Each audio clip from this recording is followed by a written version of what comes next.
Gabi na pero gising pa rin si Lyra. Nakatingin sa cellphone habang hinihintay ang tawag ni Adrian, ang kanyang asawa. Isa itong OFW at nagtatrabaho sa Kuwait habang stay-at-home wife naman si Lyra. Isang araw, napansin ni Marco na nakatulala ang hipag sa terrace. Lyra, hindi ka ba matutulog? Kanina ka pa dyan sa labas. Nag-aalalang tanong nito. Hinintay ko lang tumawag si Adrian, Marco. Sabi niya kasi kaninang hapon tatawag siya pagkatapos ng shift niya. Inaantok na nga ako pero namimiss ko na ang kapatid mo kaya talagang hinihintay kong tawag niya. Nakitira naman ang kapatid ni Adrian na si Marco sa kanilang bahay dahil malapit yon sa kanyang trabaho. Pumayag sila para may kasama sa bahay si Lyra. Baka pagod lang yun o nakatulog agad. Pumasok ka na. Baka hamugan ka dyan. Sanay na ako. Minsan nga 1 linggo kaming hindi nagkakausap dahil laging busy daw. Napabuntong hininga si Lyra at halata ang lungkot sa kanyang mga mata. Naupo si Marco sa tabi ni Lyra at iniabot ang isang tasa ng mainit na kape. Oh, uminom ka muna. Para naman mabawasan yung lungkot mo. Salamat, Marco. Buti na lang nandito ka. Kung hindi, baka nabaliw na ako sa sobrang tahimik ng bahay na to. Alam mo naman na hindi kita pababayaan habang wala si kuya. Ako na muna bahala sa'yo. Minsan naiisip ko, asawa ko ba talaga siya o border lang na paminsan-minsan kung umuwi? Huwag mong isipin yan. Siguro'y sub-sub lang talaga sa trabaho si kuya para sa kinabukasan nyo. Ngumiti ng pilit si Lyra habang nakatingin kay Marco. Sana kasing sipag mo rin siyang mag-update. Ikaw nga, nandito lang. Laging nagtatanong kung kumain na ako o kung kumusta bang araw ko. Minsan kasi parang wala na siyang pakialam sa akin. Siyempre, ayokong nakakasakit ang paborito kong hipag. Nagkatinginan ng dalawa at sandaling tumahimik ang paligid. Lyra, kung kailangan mo ng kausap o kahit saan mo gustong pumunta, sabihin mo lang sa akin. Salamat, Marco. Napakabuti mong tao. Masaya ako na ikaw ang kasama ko rito. Lumipas sa mga araw at mas lalo naging madalas ang pagsasama ni Lyra at Marco sa loob ng bahay. Isang gabi, naabutan ni Marco si Lyra na umiiyak sa kusina habang hawak ang kanyang cellphone. Lyra, anong nangyari? Bakit ka umiiyak? Nag-away kami ni Adrian. Nagtanong lang naman ako kung kailan siya susunod na uuwi. Pero nagalit siya. Masyado raw akong mapilit. Uminahon ka muna. Baka mainit lang ulo niya dahil sa trabaho. Pagod na ako, Marco. Pakiramdam ko, obligasyon na lang ako sa kanya. Hindi ko na maramdaman na mahal niya ako. Lumapit si Marco at dahan-dahang niyakap si Lyra para patahanin ito. Nandito naman ako, Lyra. Hindi kita iiwan na ganyan ang nararamdaman mo. Bakit ganun? Ikaw na kapatid lang niya. Mas may malasakit pa sa akin kaysa sa sarili kong asawa. Hayaan mo na siya. Magpahinga ka na muna. Isang espesyal na araw ay muling tinawagan ni Lyra ang asawa. Adrian, kumusta ka na? Alam mo ba kung anong araw ngayon? Ano ba, Lyra? Alam mo namang busy ako dito sa trabaho. Mabubulabog ka pa. Huwag mo nga akong tanungin ng mga ganyan. Hindi ako nakikipagbulahan sa'yo. Para kang bata. Gigil na sabi ni Adrian. Nakalimutan mo ba talaga? Birthday ko ngayon, Adrian. Puno ng hinanakit ang boses ng dalaga. Birthday? Oo, ano naman? Matanda ka na para mag-celebrate. Huwag mo akong abalahin sa mga walang kwentang bagay. Ang layo-layo ko. Ano ba gusto mong gawin ko? Umuwi dyan at mag-party tayo. Grow up, Lyra. Para kang high school. Imbis na batiin ng maligayang bati ang asawa, ay sinermonan pa nito si Lyra. Wala naman ako ibang hinihingi kundi ang maalala mong aking kaarawan. Yun lang naman ang gusto ko. Kalabisan na ba yun? Umiiyak na tanong ni Lyra. Happy birthday! Ano, masaya ka na ba? Sarkastikong tanong nito at saka pinatay ang tawag. Naiwan si Lyra sa garden habang madilim na ang paligid. Binabaan siya ng telepono ni Adrian at doon na siya humagulgol. Pakiramdam niya ay isa siyang basahan na itinapon matapos pakinabangan. Maya-maya, narinig niya ang pagpasok ng motor ni Marco sa garahe. Pagpasok ni Marco sa bahay, naabutan niya si Lyra na nakasubsob ang muka sa mesa habang nanginginig ang balikat. Lyra, bakit ka na naman umiiyak? May nangyari ba? Napakamot na lamang ng ulo ang binata. Inilapag niya sa sahig ang dalang bag at itinuon ng atensyon kay Lyra. Nakalimutan ni Adrian, Marco. Birthday ko ngayon pero pinagalitan pa niya ako dahil nakakaabala daw ko sa trabaho niya. Ang gusto ko lang naman ay yung maalala niya ako. Asawa naman niya ako. Mali ba ako? Ano? Birthday mo ngayon? Bakit hindi mo sinabi sa akin? Gulat na tanong ni Marco. Wala na rin naman kwenta, Marco. Kahit ang sarili kong asawa, walang pakialam sa akin. Lumapit si Marco at dahan-dahang pinatayo si Lyra. Huwag mo sabihin yan. Mahalagang araw na to. Dahil pinanganak ka. Kung ayaw niyang mag-celebrate, tayo na lang ang mag-celebrate. Huwag na, Marco. Nakakahiya sa'yo. Gabi na rin. Alam kong pagod ka rin galing sa trabaho. Walang nakakahiya dun. Maupo ka lang dyan. Manood ka ng TV o magpahinga. Akong bahala sa kusina. Pumunta si Marco sa kusina at kinuha ang mga sangkap sa ref. Kahit pagod galing sa trabaho, masigla siyang nagluto. Amoy na amoy ni Lyra ang bango ng nilulutong pansit at fried chicken. Pagkalipas ng isang oras, tinawag na siya nito. Oh, heto na. Simpleng handa lang para sa kaarawan ng pinakamabait na babaeng kilala ko. Marco, nagabala ka pa talaga. Maraming salamat. Wala yun. Gusto ko lang na maging masaya ka kahit man lang sa gabi na to. Magdasal muna tayo bago kumain. Habang kumakain, hindi mapigilan ni Lyra na mapatingin sa bayaw. Walang mali siya ang ginagawa ng lalaki. Ramdam ni Lyra na sadyang mabait at may malasakit lang talaga ito sa kanya. Lyra, tandaan mo. Hindi nasusukat ang halaga mo sa kung paano kay trato ng isang tao na hindi kayang pahalagahan ka. Para sa akin at para sa maraming tao, espesyal ka. Salamat, Marco. Ikaw lang nakaalala sa akin ngayon. Magiging okay din ang lahat, Lyra. Happy birthday. Kahit papano ay gumagaan ang pakiramdam ni Lyra dahil kay Marco. Isang weekend nga ay nagulat si Marco na hindi nakaabang sa tawag ni Adrian si Lyra. Hindi mo yata hinihintay ang tawag ni Kuya? Tanong ni Marco pagpasok ng bahay. Nako, ayoko na munang ma-stress. Kung ayaw niya akong kausapin, di wag. Sayang ang weekend. Aba, masaya akong marinig yan. Teka, nagluto nga pala ako ng chicken curry at dinakdakan. Magpalit ka na ng damit at magpahinga. Maghahain ako. Hindi ka pa ba kumakain? Hindi pa, hinintay talaga kita. Baka naman nalipasan ka na ng gutom niyan. Hindi naman. Masaya din naman kasing kumain ng may kasabay. Tama ka naman. Salamat ha. Magbibihis lang ako. Habang nasa kwarto si Marco ay naghain na si Lyra. Bakas ang tuwa sa mukha nito. Masaya siya na kahit binaliwala siya ng kanyang asawa ay kahit papaano ay nakakita siya ng kaibigan sa katauhan ni Marco. Ilang sandali pa ay dumating na sa hapagkainan si Marco. Pinagsaluhan nila ang nilutong pagkain ni Lyra. Ang sarap ng mga to. Parang tataba yata ako kapag puro ganito ang makakain ko. Sus, ng bola ka pa. Hindi yun bola, Lyra. Masarap ka talaga magluto. Salamat naman kung nagustuhan mong luto ko. Teka, may idea ako. Total, nababagot ka dito. Bakit hindi ka na lamang magpa-order ng mga luto mo tapos i-deliver mo? Aba, magandang idea yan. Mag-aalok ako sa mga kaibigan at kapitbahay natin. Para wag din akong mainip at wag kong pansinin na hindi na ako inaalala ng kapatid mo.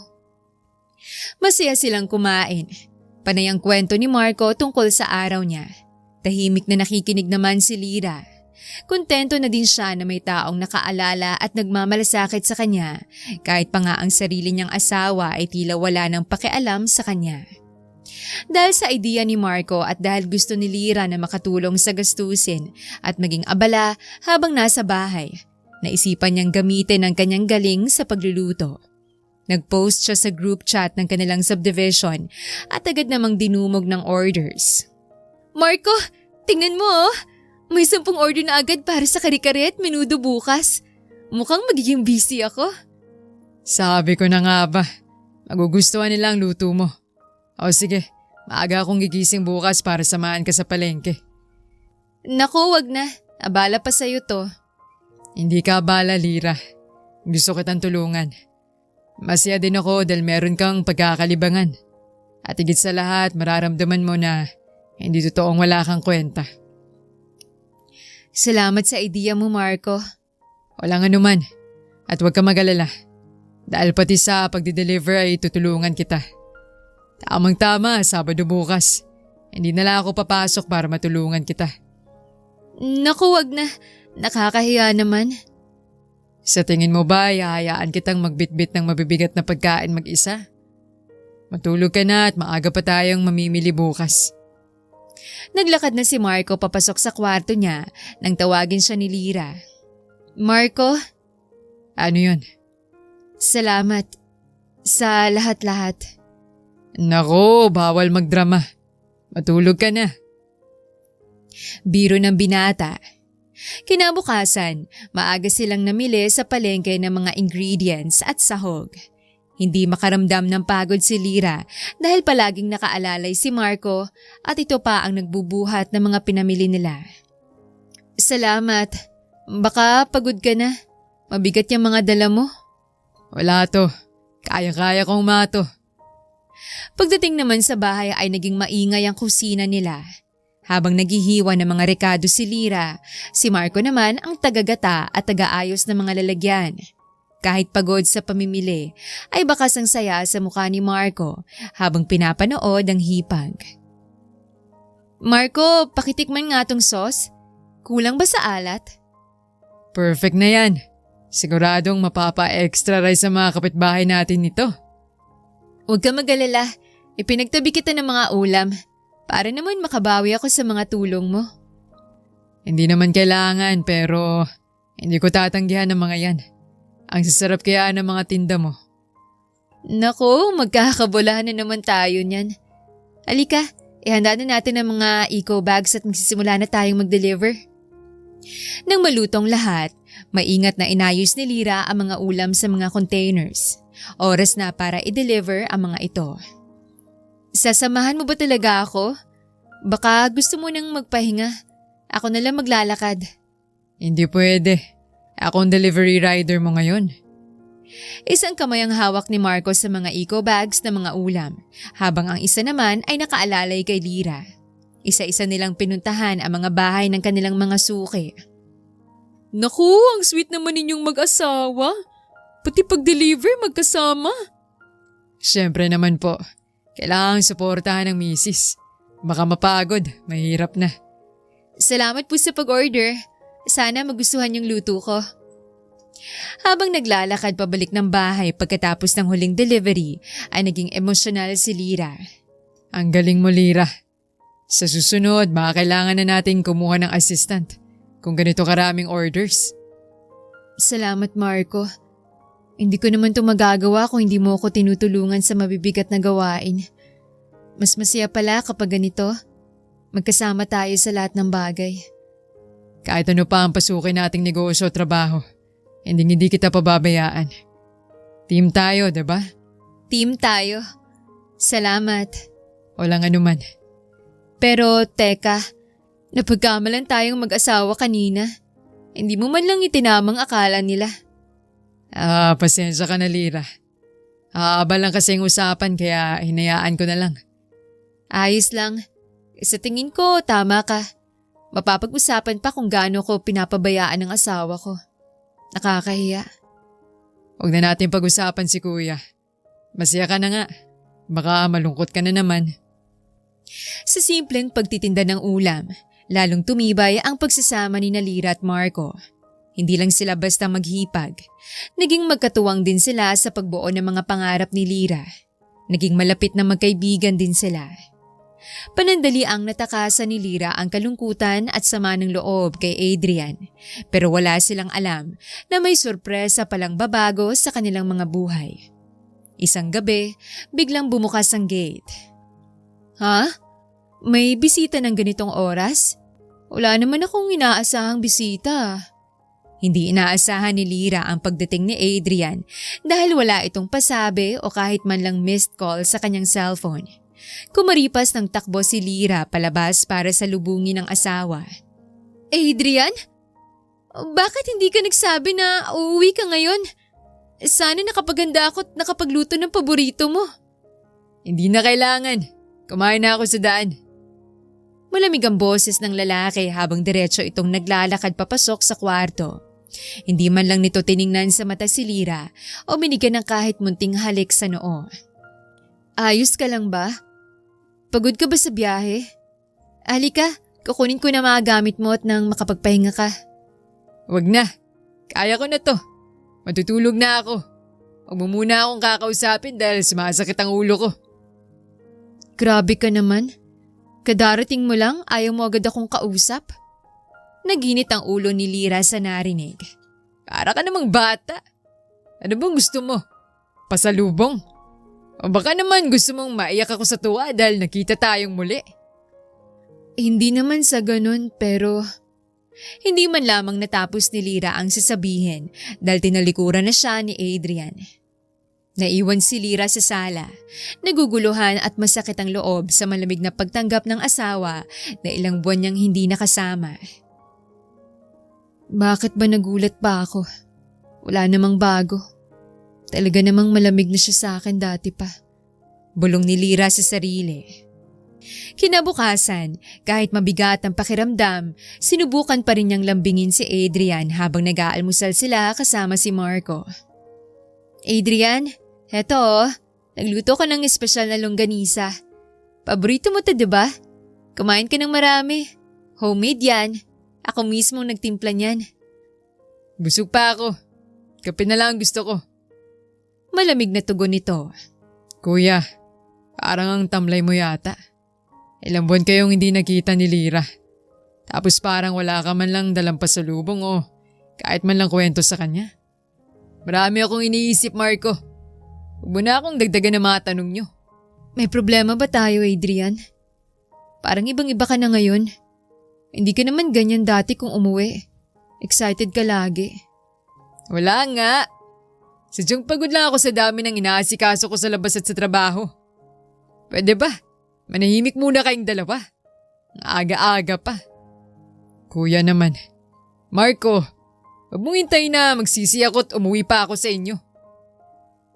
Biglang tumayo si Adrian at mabilis na lumabas ng bahay para makipag-usap sa phone habang patingin-tingin sa paligid.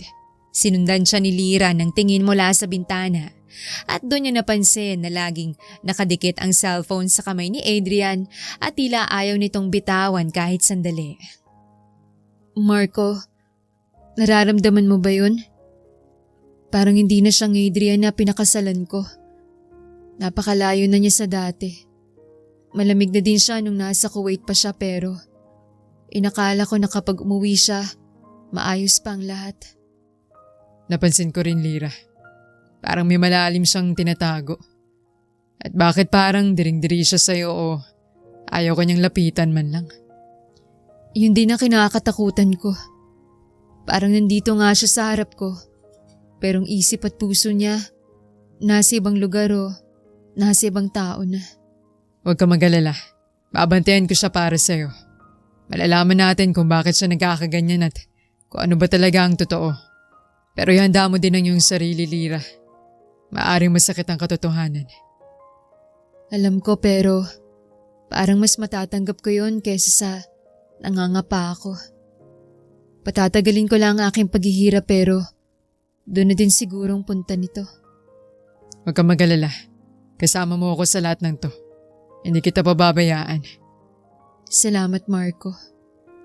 Nang umalis si Adrian para bumili ng sigarilyo, pumasok si Lyra sa kwarto para maglinis.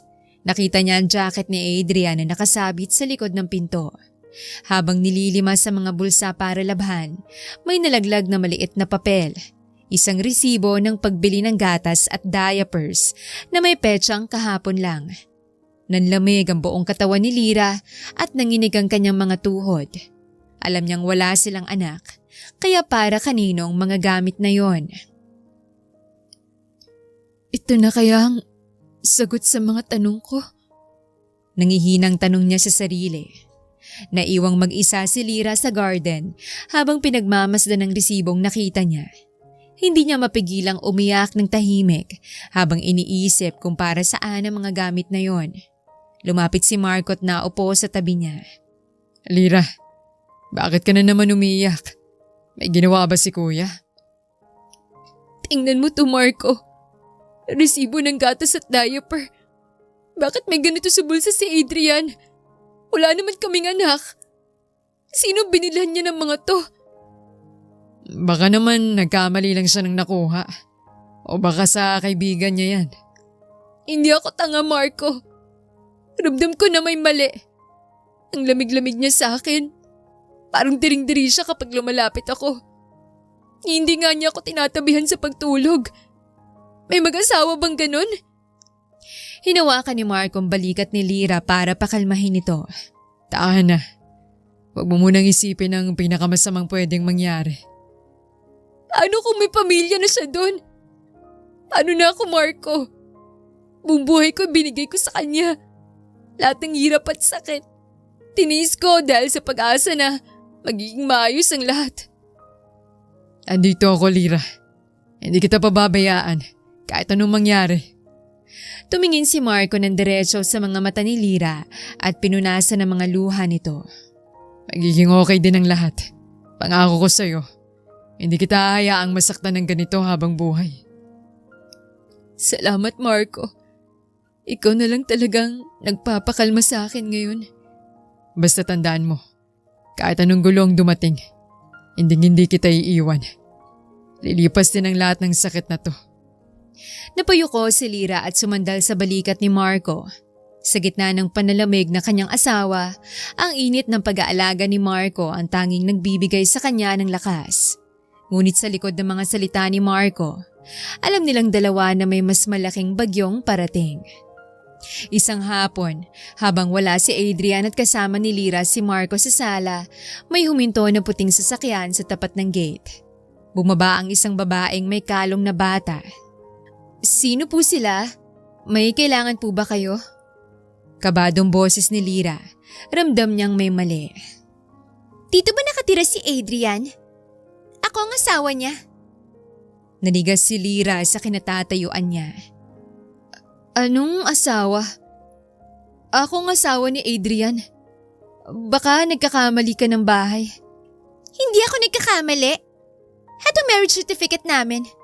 7 taon na kaming kasal. Inabot ni Clarice ang papel. Nanginginig ang kamay ni Lyra habang binabasa ang mga pangalan doon. Hindi maaari to. Kasal kami ni Adrian. May mga dokumento rin ako. Peke lahat ng hawak mo. Ginamit ka lang niya para may matutulian siya dito tuwing uuwi siya. Galit na galit si Clarice habang pinapakita ang mga pictures nila ni Adrian kasamang bata. Eksaktong dumating si Marco mula sa kusina. Anong gulo to? Lyra, bakit ka umiiyak? Marco, tingnan mo to. Sinasabi niya na asawa siya ni Adrian. Binasa ni Marco ang papel at napasapo sa kanyang noo. Galit at gulat ang rumehistro sa mukha niya. Grabe ka na talaga, Adrian. Pati ba naman dito? Nanloko ka?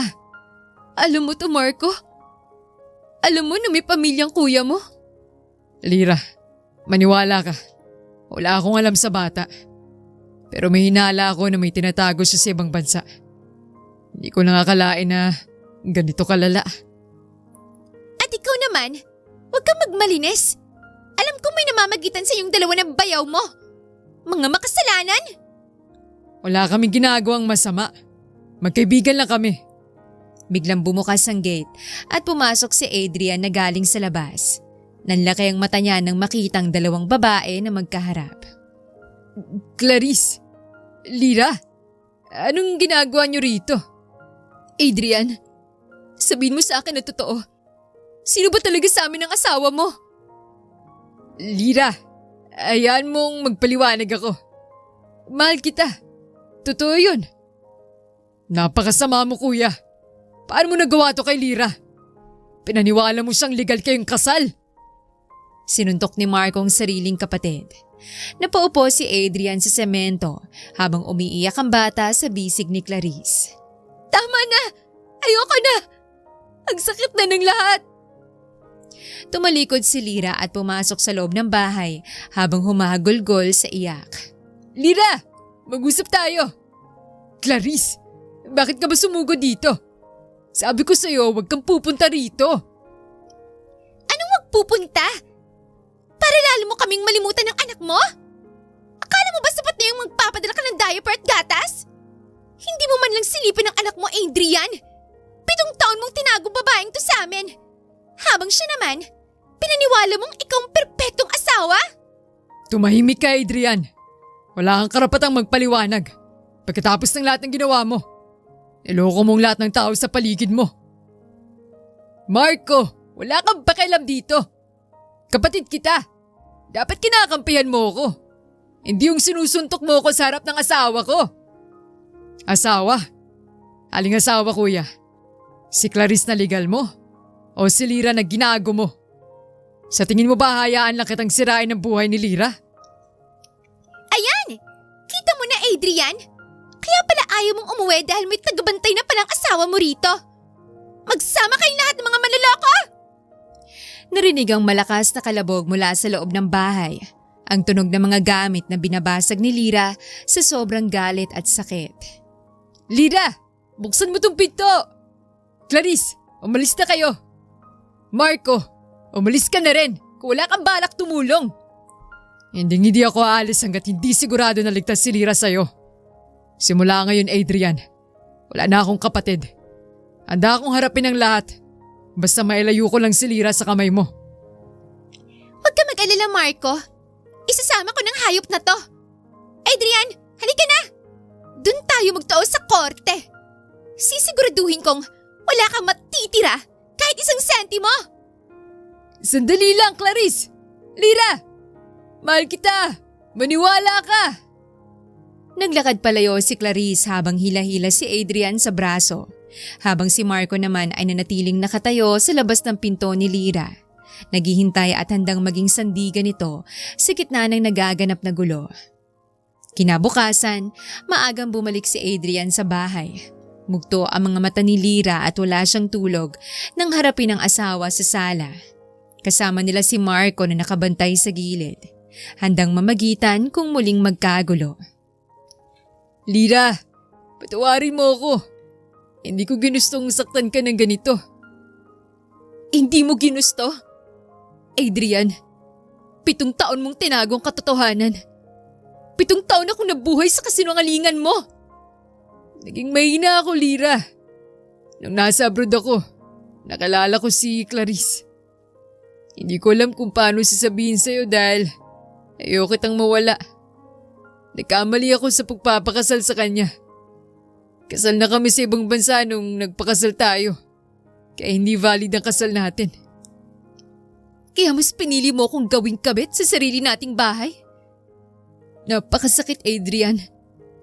Ang lahat ng pinagsamahan natin, lahat ng pangako mo, basura na lang ngayon. Aminin ko na lahat. Totoong kasal kami ni Clarice sa papel. Ang bata, anak ko talaga siya. Pero ikaw ang mahal ko, Lyra. Hindi ko na alam ang gagawin ko kaya iniiwasan na lamang kita.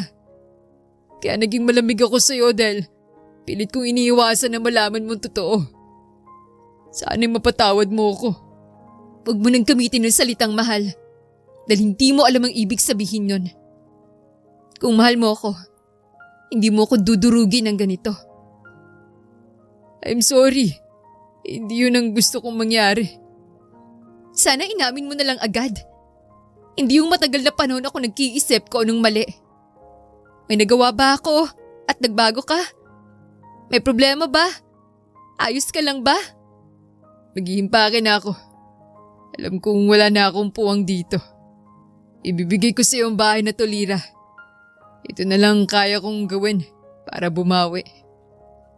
Tumayo si Adrian at dahan-dahang pumasok sa kwarto para kunin ang kanyang mga gamit. Bawat damit na inilalagay niya sa maleta ay tila mga piraso ng puso ni Lira na itinatapon. Paglabas ni Adrian, saglit siyang tumingin kay Marco. Marco, ikaw na munang bahala sa kanya. Alam kong mas mabuting tao ka kaysa sa akin. Umalis ka na, kuya. Huwag mo nang dagdagan ng sakit na nararamdaman niya. Nang marinig ni Lira ang pagsara ng pinto at ang paglayo ng sasakyan ni Adrian, mabilis siyang tumakbo sa kwarto at nilak ang pinto. Humagulgol siya ng iyak na parang walang katapusan. Lira, buksan mo tong pinto. Nandito lang ako. Hindi kita iiwan.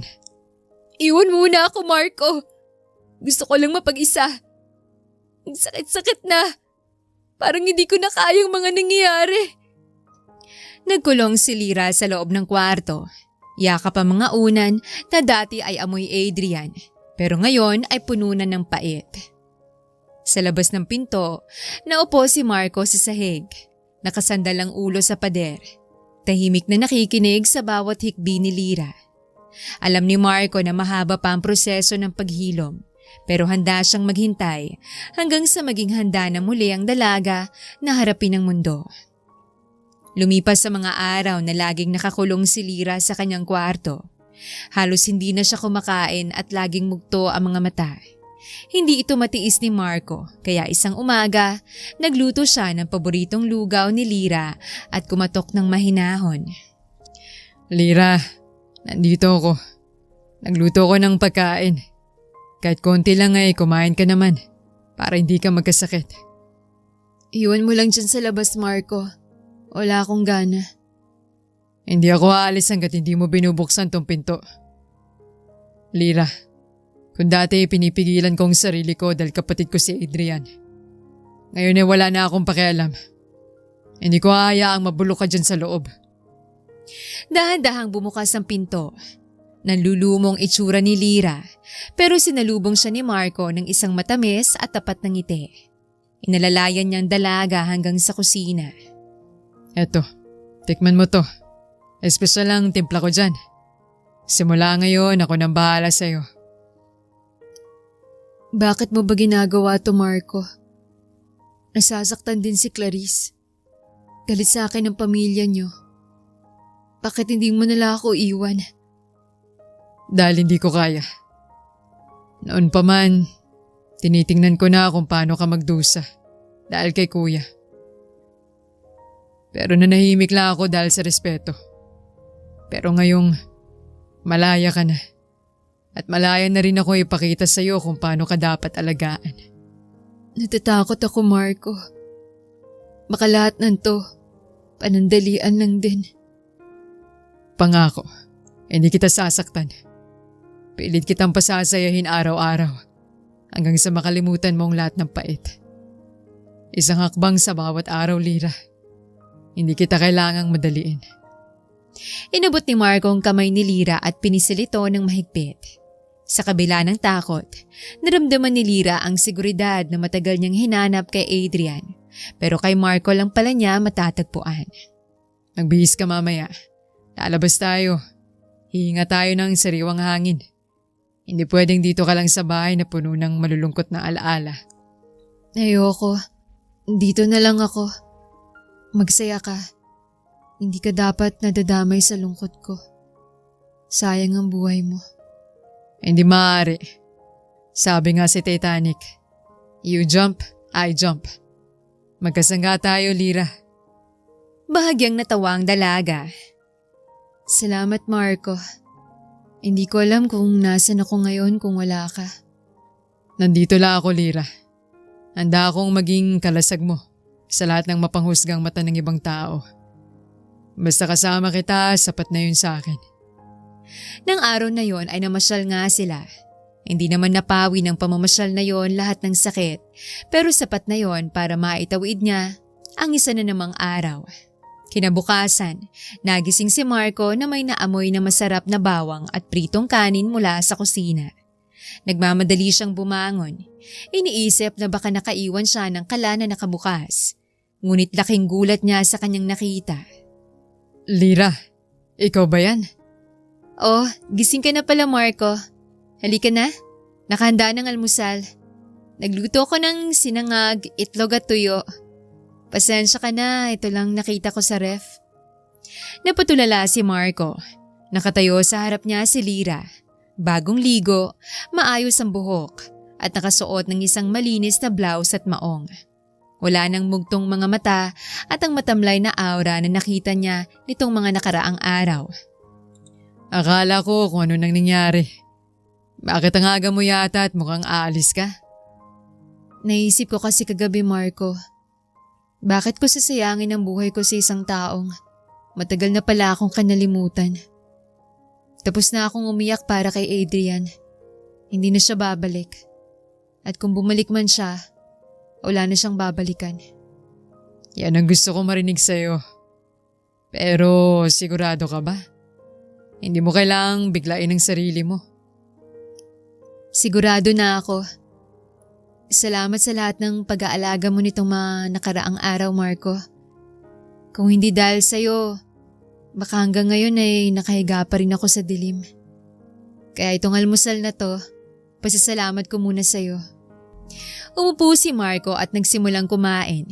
Hindi maalis ang ngiti sa kanyang mga labi habang pinapanood si Lira na masiglang kumikilos.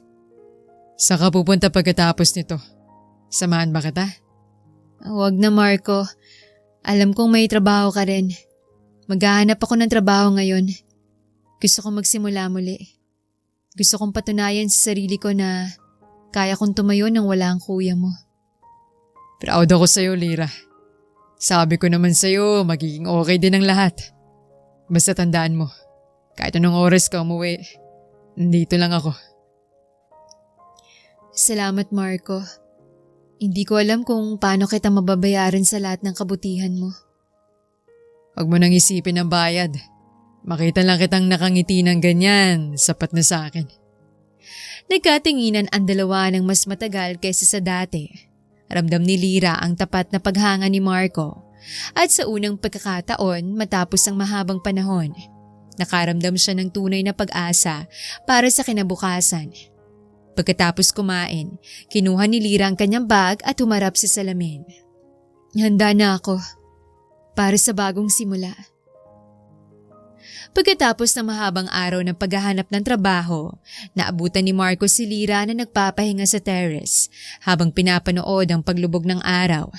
May dala si Marco na paboritong inumin ni Lira at dahan-dahang naupo sa tabi nito. Oh, mukhang malalim ang iniisip ng matapang kong bida. Kamusta ang lakad mo? Napagod ako, pero masaya Marco. Nakapasa ako sa interview kanina. Magsisimula na ako sa Lunes. Talaga? Sabi ko na nga ba, hindi ka nila matatanggihan. Sobrang proud ako sa'yo, Lira. Salamat Marco. Kung hindi dahil sa pagpilit mo sa akin na bumangon, baka hanggang ngayon ay wala pa rin akong direksyon. Inilapit ni Marco ang kanyang upuan at dahan-dahang hinawakan ng kamay ni Lira. Sa pagkakataong ito, hindi na nag-atubili ang dalaga at hinayaan na lang ang init ng palad ng bayaw. Lira, alam mo naman na hindi ko ginagawa to dahil lang sa obligasyon. Ginagawa ko to dahil gusto kong makita kang masaya muli. Ramdam ko yun Marco. At gusto ko ring malaman mo na ikaw ang dahilan kung bakit unti-unti nang naghihilom ang mga sugat ko. Pwede ba akong humiling? Kahit anong mangyari, huwag mo nang hahayaang mawala ang ngiting yan sa mga labi mo. Napakaganda mo kapag masaya ka. Sana noon pa lang, ikaw nang nakilala ko. Siguro hindi ako ganito nasaktan.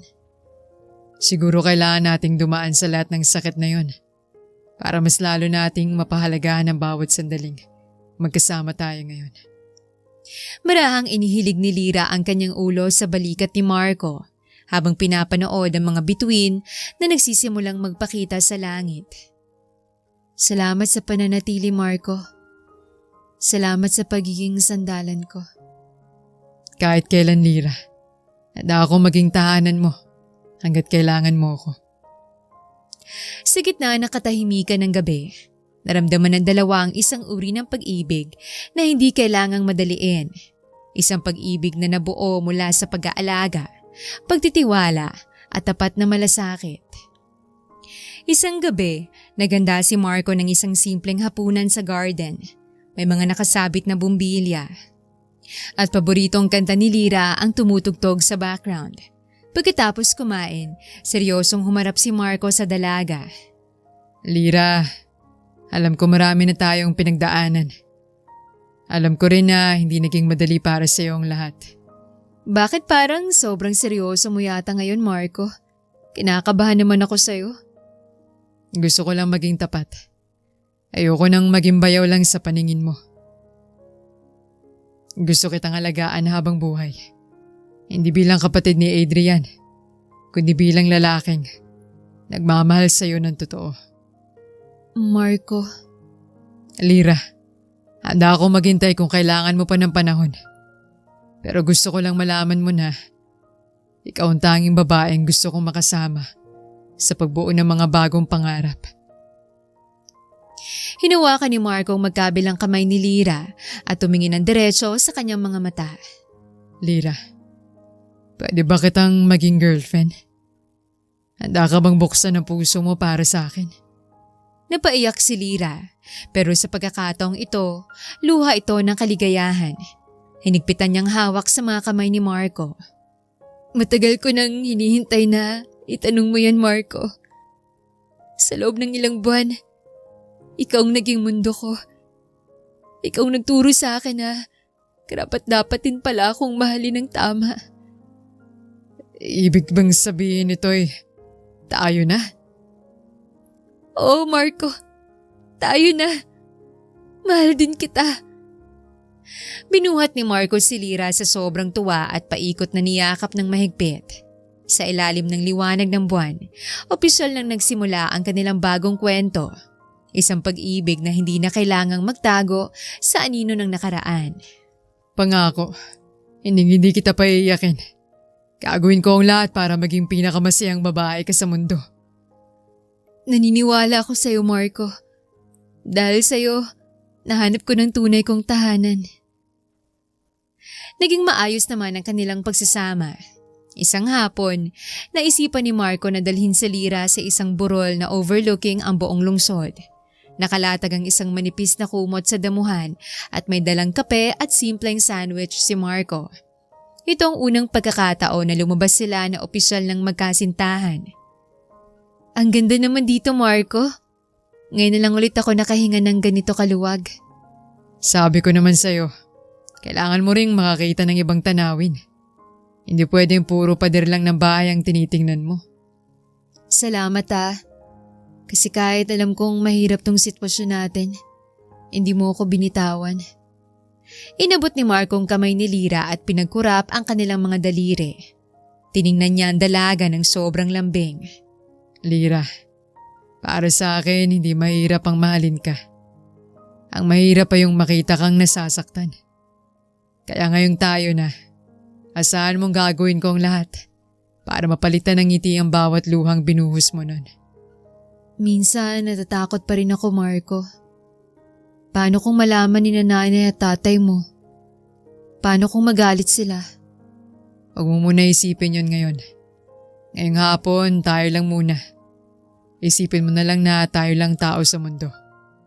Ako ang knight in shining armor mo at ikaw ang reyna ko. Nako, nagiging makata ka na naman. Saan mo ba natutunan ng mga linyang yan? Sa'yo. Ikaw ang muse ko, diba? Oh, etong kape mo. Baka lumamig pa. Ininom nila ang kape habang pinapanood ang unti-unting paglubog ng araw. Napansin ni Marco na may konting dumi sa gilid ng labi ni Lyra, kaya dahan-dahan niya itong pinunasan gamit ang kanyang hinlalaki. Nanatili ang kanyang kamay sa pisngi ng dalaga. Lira, pangako, pagkatapos ng lahat ng to, papakasalan kita. Bubuo tayo ng sarili nating pamilya na puno ng katapatan. Pangako yan ha. Ihintayin ko ng araw na yun, Marco. Hindi kita bibiguin. Mahal na mahal kita. Mahal na mahal din kita. Sumandal si Lira sa balikat ni Marco habang ang langit ay nagkukulay kahel at lila. Sa sandaling yon, tila huminto ang mundo para sa kanila. Wala pang takot, wala pang panghuhusga. Puro lang tapat na pag-ibig at pag-asa para sa bukas.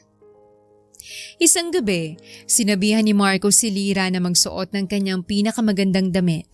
Sinundo niya ito sa tapat ng kwarto. Suot ang isang maayos na polo at black slacks. Namamangha si Marco nang lumabas si Lira na nakasuot ng isang simpleng black dress na bumabagay sa kanyang maputing balat. Napakaganda mo, Lira. Parang hindi ako makapaniwala na ako ang kasama mo ngayong gabi. Sobra ka naman, Marco. Nahiya tuloy ako. Saan ba talaga tayo pupunta? Bakit kailangan pa nating mag-ayos ng ganito? Basta, sorpresa. Gusto ko lang maranasan mo ang itrato ng tama. Yung formal, yung espesyal. Dinala ni Marco si Lira sa isang restaurant sa itaas ng isang hotel. May mga kandila sa mesa. Dahan-dahang tumutugtog ang violin at matatanaw ang buong ningning ng mga ilaw sa syudad. Pagkaupo nila, agad na inasikaso ni Marco ang upuan ni Lira. Masyado namang magarbo rito, Marco. Siguradong mahal ang pagkain dito. Nakakahiya naman sa'yo. Huwag mo isipin ang gastos, Lira. Pinaghandaan ko to dahil gusto kong malaman mo na karapat-dapat ka sa mga ganitong bagay. Hindi mo kailangang mahiya sa akin. Salamat, Marco. Sa totoo lang, itong unang pagkakataon na may gumawa nito para sa akin. Yung pinagplanuhan talagang bawat detalye. Dahil simula ngayon, yan ang magiging normal sa buhay mo. Hindi ka na basta-basta na lang bibigyan ng tira-tirang atensyon. Ibibigay ko sa iyo ang buong oras at pagmamahal ko. Dumating ang pagkain, steak, pasta at wine. Habang kumakain, hindi maalis ni Mark ang tingin sa mga mata ni Lira. Lira, alam ko marami tayong haharaping pagsubok sa mga susunod na araw. Lalo na sa pamilya ko. Pero gusto kong tandaan mo tong gabing to. Itong saya nating dalawa. Ito ang kakapitan natin kapag naging mahirap na ang lahat. Natatakot ako, Marco. Pero kapag tinitingnan kita, nawawala lahat ng kaba ko. Ikaw ang nagbibigay sa akin ng lakas para harapin ang bukas. Huwag ka matakot. Habang hawak ko ang kamay mo, walang pwedeng sumira sa atin. Mahal na mahal kita. Higit pa sa inaakala mo. Mahal din kita, Marco. Sobra-sobra. Pagkatapos kumain, lumabas sila sa balcony ng restaurant para damhin ang malamig na hangin. Doon, sa ilalim ng mga bituin at sa gitna ng formal na kapaligiran, naramdaman ni Lira na siya na ang pinakamaswerteng babae sa mundo. Sayo tayo? Dito? Wala namang tugtog para sa sayaw na formal. Hindi natin kailangan ng malakas na tugtog. Puso ko lang pakinggan mo. Sapat na yun. Dahan-dahang nagsayaw ang dalawa sa ilalim ng liwanag ng buwan. Ang bawat hakbang ay puno ng pag-asa at ang bawat yakap ay pangako ng isang bukas na puno ng pag-ibig at katapatan. Naging maayos ang kanilang relasyon pero may parating palang pagsubok. Isang araw ay ibinalita ni Marco na may family reunion daw sila at nais niyang ipakilala si Lira sa kanilang pamilya bilang nobya niya. Ayaw sanang pumunta ni Lira pero nakumbinsi siya ni Marco. Pero nang nasa venue na sila ay biglang nagbagong isip ni Lira. Marco, huwag na lang kaya tayong pumunta. Masama talagang pakiramdam ko rito. Parang hindi magandang mangyayari. Lira, nandito na tayo sa harap ng gate. Ngayon pa ba tayo aatras? Natatakot ako sa sasabihin ng nanay at tatay mo. Alam mo namang sa tingin nila, asawa ko pa rin ang kuya mo. Ayokong gumawa ng gulo sa reunion niyo. Hindi ka gulo, Lira. Ikaw ang pinakamagandang nangyari sa buhay ko.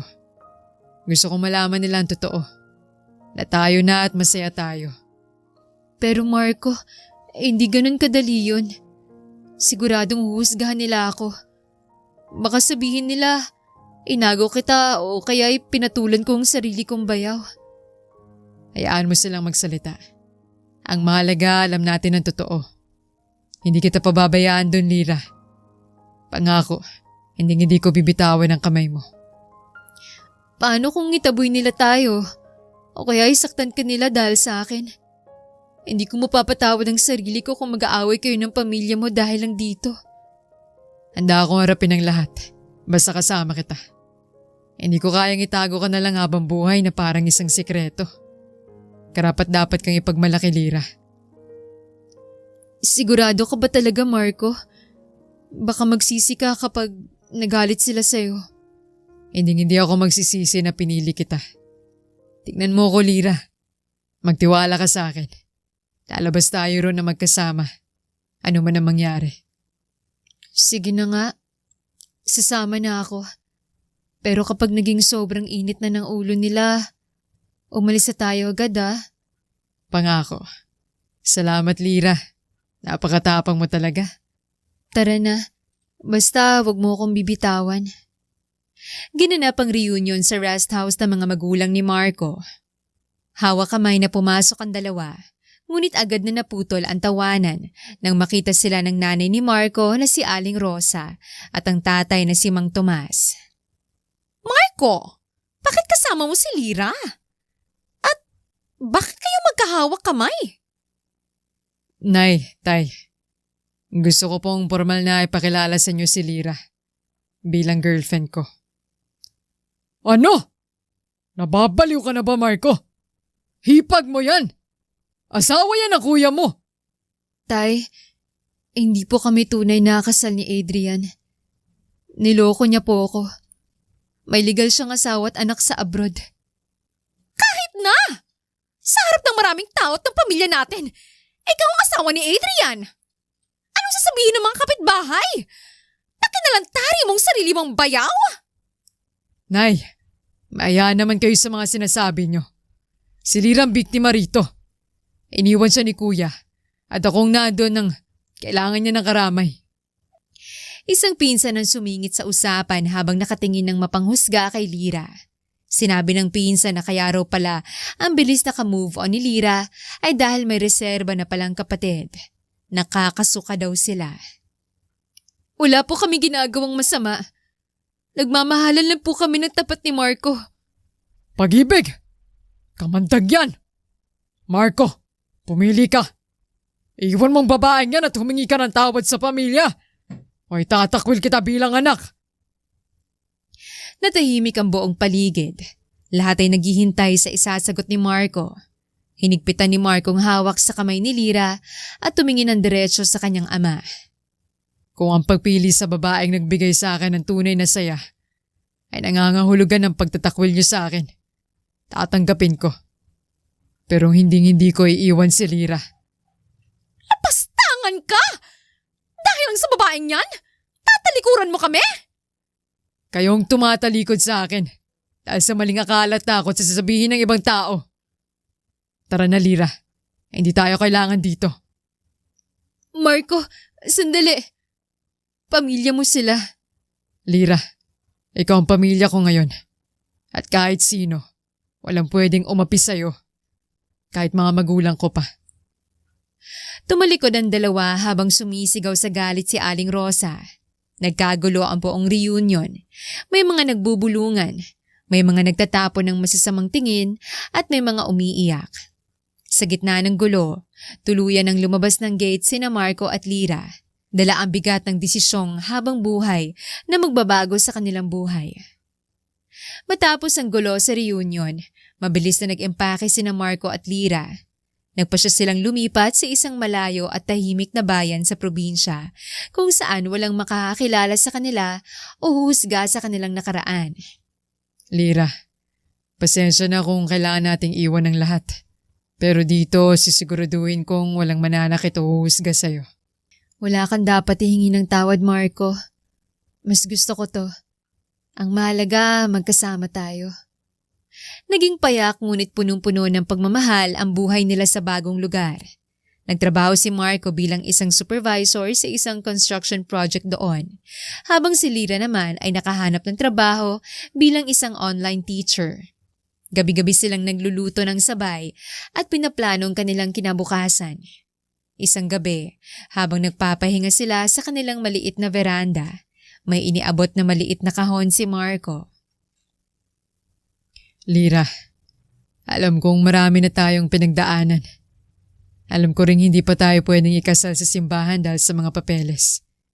Pero gusto kong malaman mo na sa puso't isip ko, ikaw lang ang asawa ko.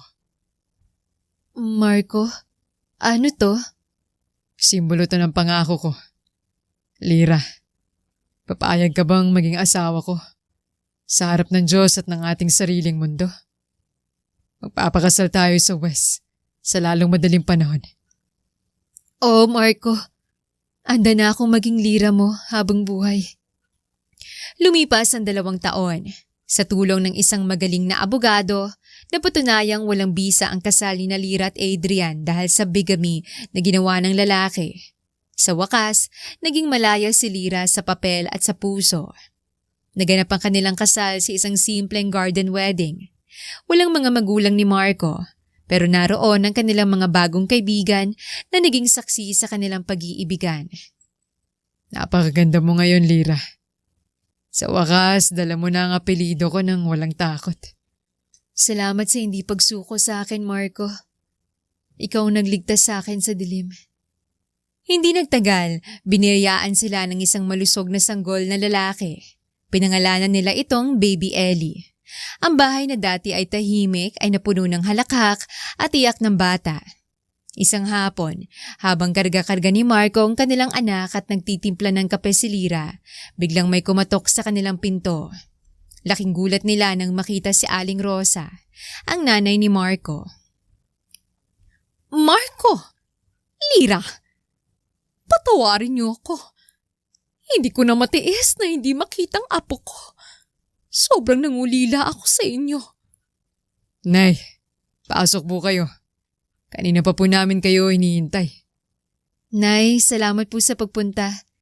Alika po, kadgahin niyo po si Ellie. Sa pagyakap ni Aling Rosa sa kanyang apo, tuluyan ang naghilom ang sugat ng nakaraan.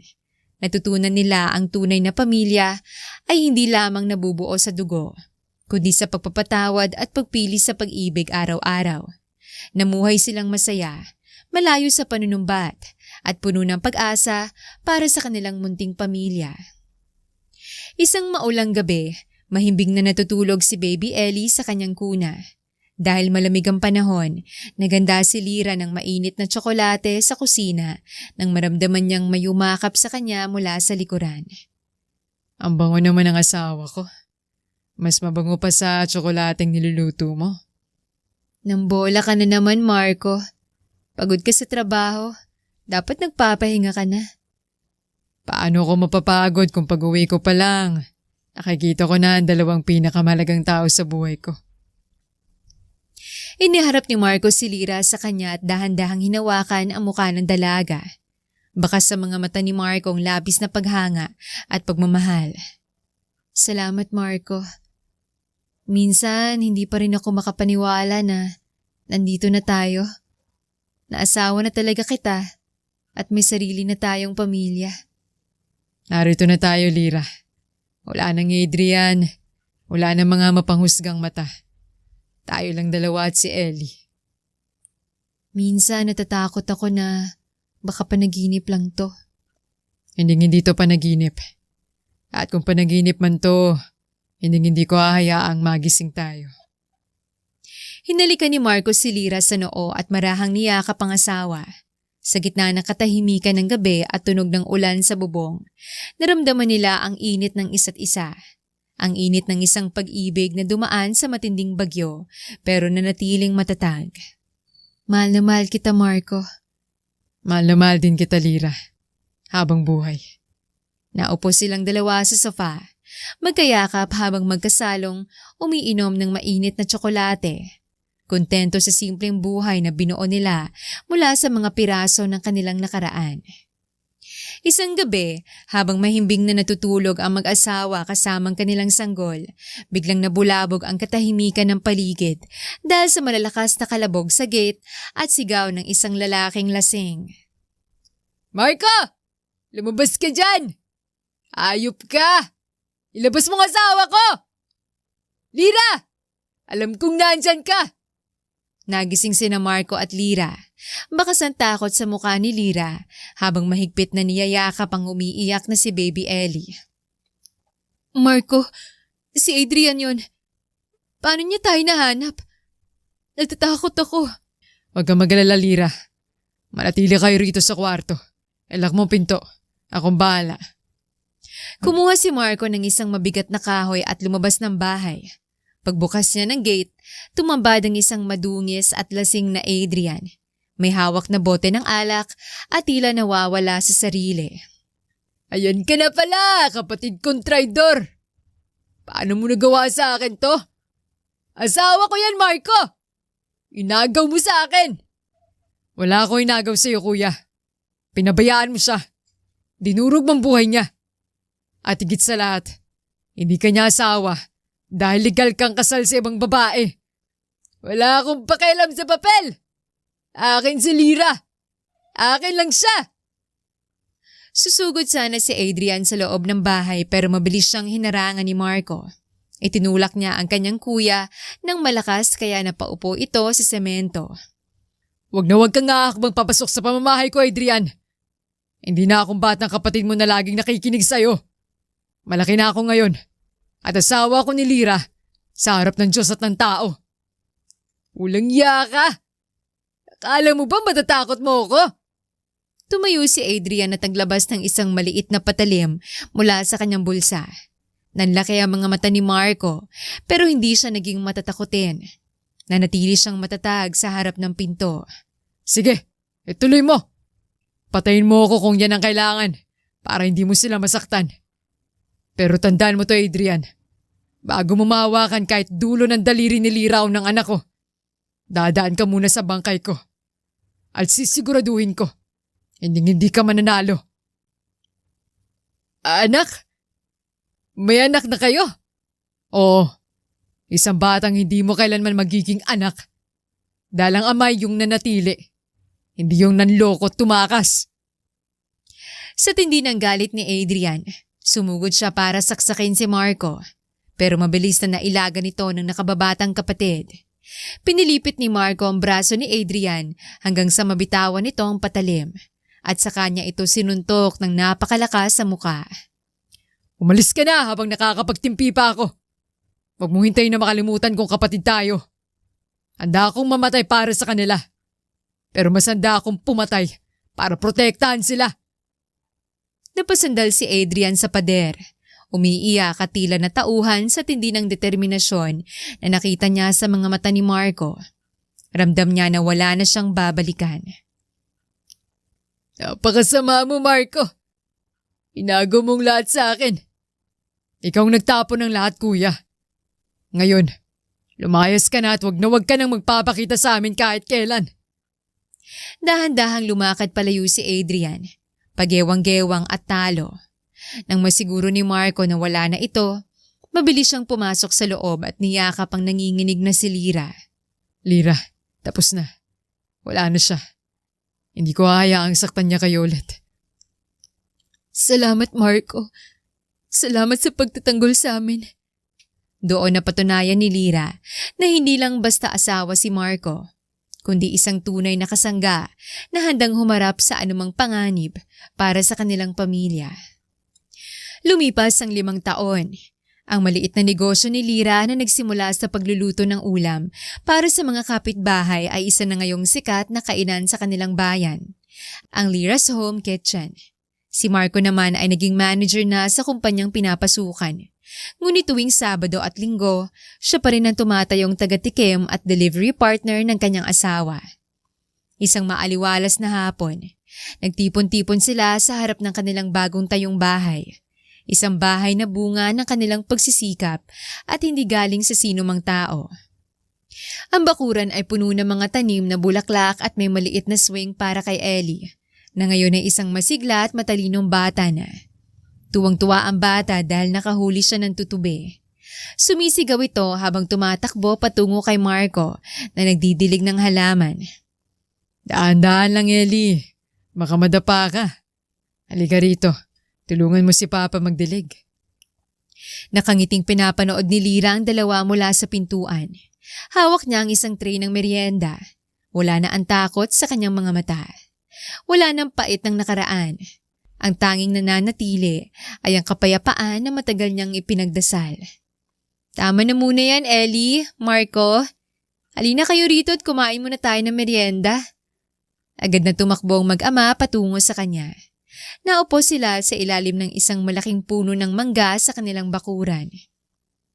Alam mo, Lira, tinitingnan ko tong bahay natin. Parang panaginip pa rin ang lahat.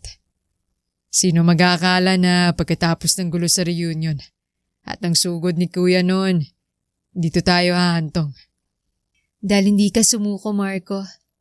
Kahit itinakwil ka ng pamilya mo noon, pinili mo pa rin ang tama. Pinili mo kami. Hindi lang ako, Lira. Ikaw rin. Pinili mong bumangon. Kung hindi ka nagtiwala sa akin, siguro hanggang ngayon ay nagtatago pa rin tayo sa dilim. Biglang may humintong sasakyan sa tapat ng kanilang gate. Laking gulat nila nang bumaba ang nanay at tatay ni Marco. Dala-dala nila ang mga regalo para kay Ellie. Matagal na silang nagkaayos at ngayon ay madalas na silang bumibisita para bumawi sa mga pagkukulang nila noon. Ellie, ang apo ko! Halika rito! Marco, Lira, kamusta kayo? May dala kaming pasalubong mula sa Maynila. Nay, tay, mabuti at napadaan kayo rito. Pasok po kayo. Nagkaroon ng munting salo-salo sa bakuran. Ang dating pamilyang nagkawatak-watak dahil sa kasinungalingan ni Adrian ay muling nabuo dahil sa katapatan ni Marco at Lira. Sa hapon na yon, tanging tawanan at kwentuhan ang maririnig. Nang lumubog na ang araw at nakapasok na ang lahat sa loob, naiwan sina Marco at Lira sa terrace. Nakatanaw sa mga bituin. Inakbayan ni Marco si Lira at dahan-dahang hinalikan sa noo. Ito na pinapangarap nating buhay, Lira. Wala na akong may hiling pa. Mahal na mahal kita, Marco. Salamat sa pagiging tahanan ko. Mahal na mahal din kita, Lira. Hanggang sa huling pintig ng puso ko. Sa gitna ng katahimikan, naramdaman nila ang tunay na kahulugan ng kaligayahan.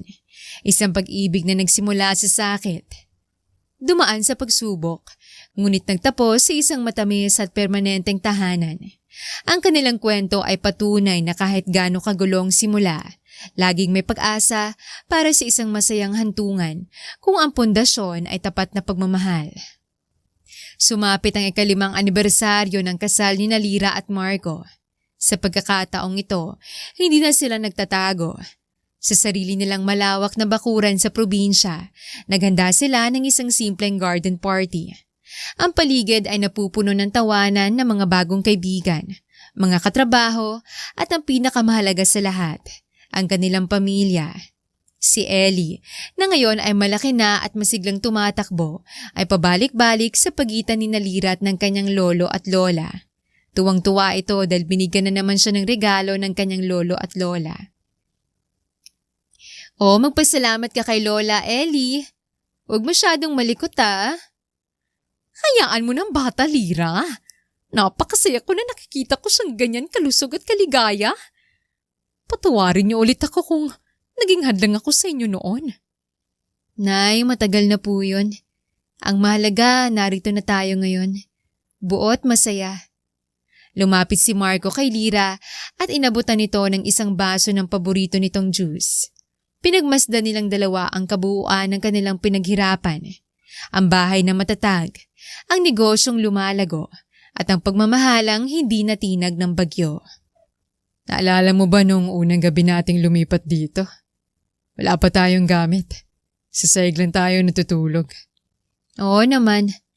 Pero kahit noon pa, Alam kong hindi ako nagkamali sa pagpili sa'yo. Sabi ko sa sarili ko noon, kahit sa sahig lang ako matulog, basta ikaw ang katabi ko, sapat na. Ngayon hindi na lang sahig ang meron tayo. May tahanan na tayo. Isang totoong tahanan. Humarap si Marco kay Lyra at hinawakan na magkabilang kamay ng asawa. Sa kabila ng lumipas na mga taon, ang kislap sa kanyang mga mata ay katulad pa rin noong gabi ng kanilang unang date. Lyra, salamat sa pagbibigay sa akin ng pagkakataong maging asawa mo at ama ni Ellie. Ikaw ang pinakamagandang desisyon na ginawa ko sa buong buhay ko. At ikaw naman ang sagot sa lahat ng dalangin ko, Marco.